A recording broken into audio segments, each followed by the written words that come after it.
It could happen to you. Today on Fortitude through Stoicism, and this is my 365-day journey of implementing the ancient philosophy of Stoicism into the life of this modern masculine man.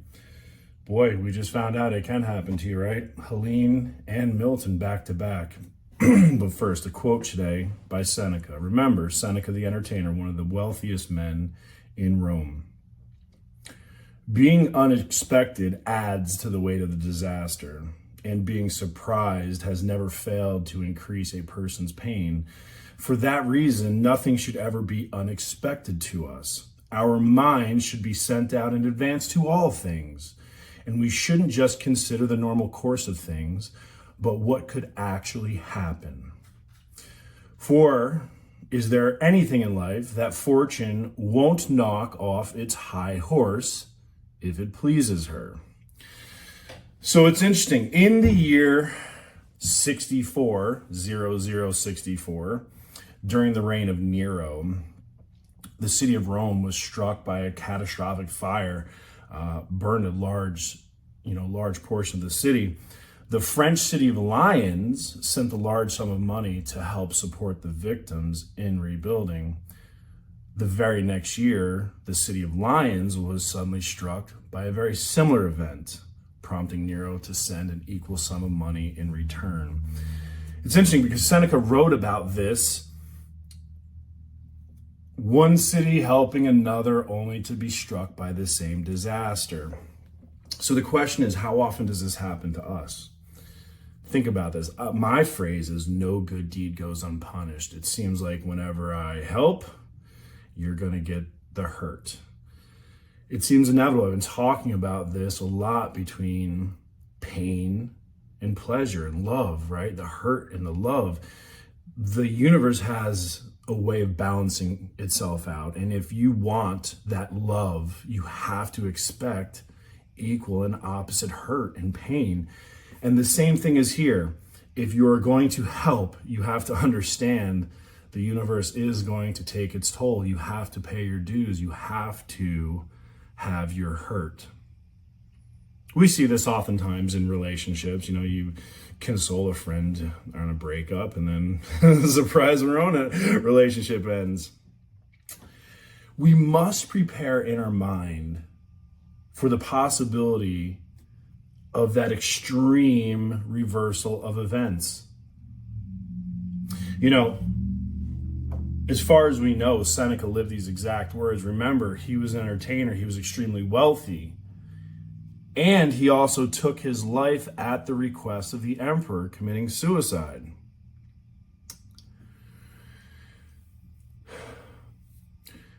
What happened was, he was falsely accused of plotting against Nero. Nero was crazy. So he was sentenced to suicide. Right? Not going to take your life. You got to do it yourself. Seneca's closest friends wept and of course, protested and even, fought for him on his behalf. But Nero was cruel.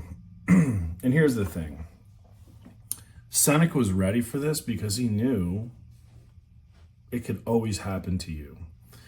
And so I recently, I've experienced a life of the pain and self-deprecating behavior and self-sabotaging behavior and you name it. I've prevented myself from actually having the pain and the reward and only accepting the hurt. It's part of my growth, it's part of my journey, and I've been learning through this process and really exploring some of my triggers and traumas and why I do the things I do. This year's been a tremendous amount of growth for me, and it really started with this stoic path. So here's the thing, right? We watch it on TV. We see these great misfortunes, like right now. Large percentage of the country is watching Florida right now and North Carolina. I used to be one of those people in New York saying, oh my God, it's horrible, those hurricane victims, oh my God. Now I'm in a hurricane, I'm certainly not a victim, lost some stuff, but it can happen to us. So I talk about the implementation of this philosophy into my life.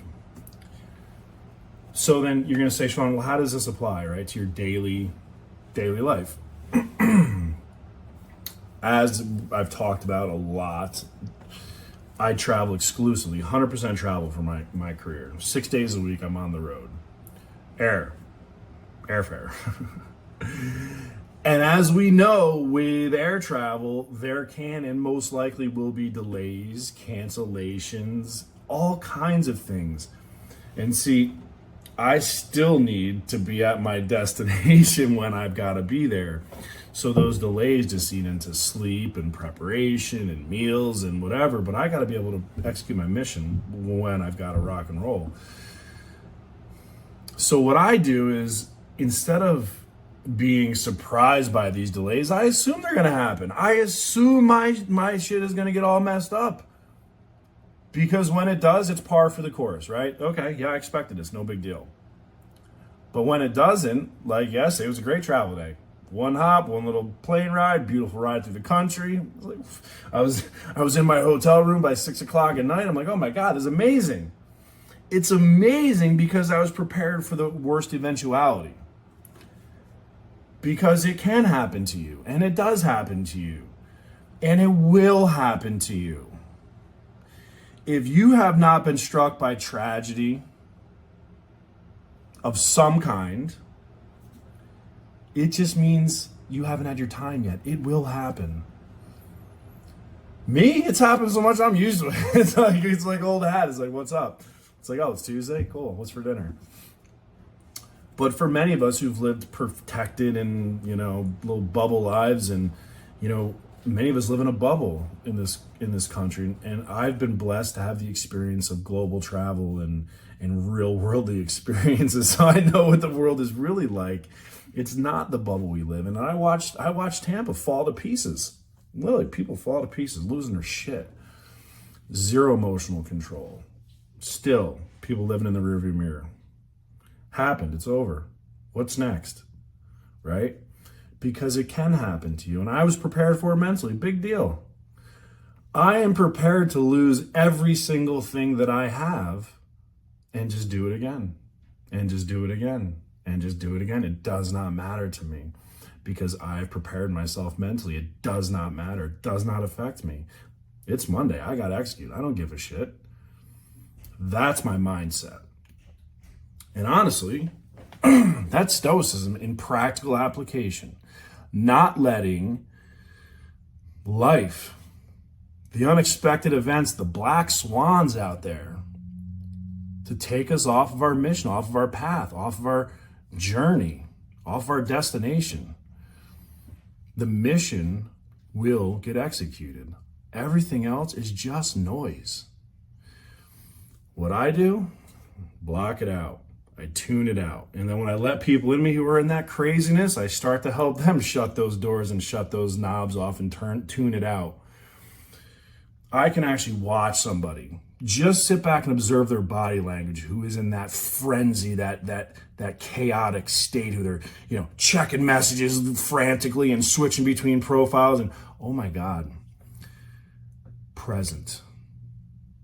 Take a deep breath, put the phone down, take a good observation of your surrounding, figure out your destination.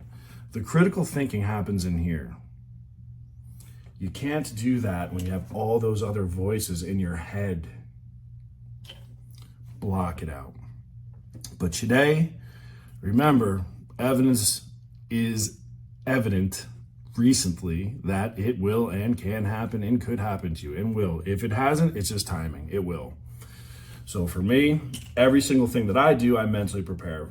Like I said, travel's my primary thing. Can and will get jacked up. I expect it to.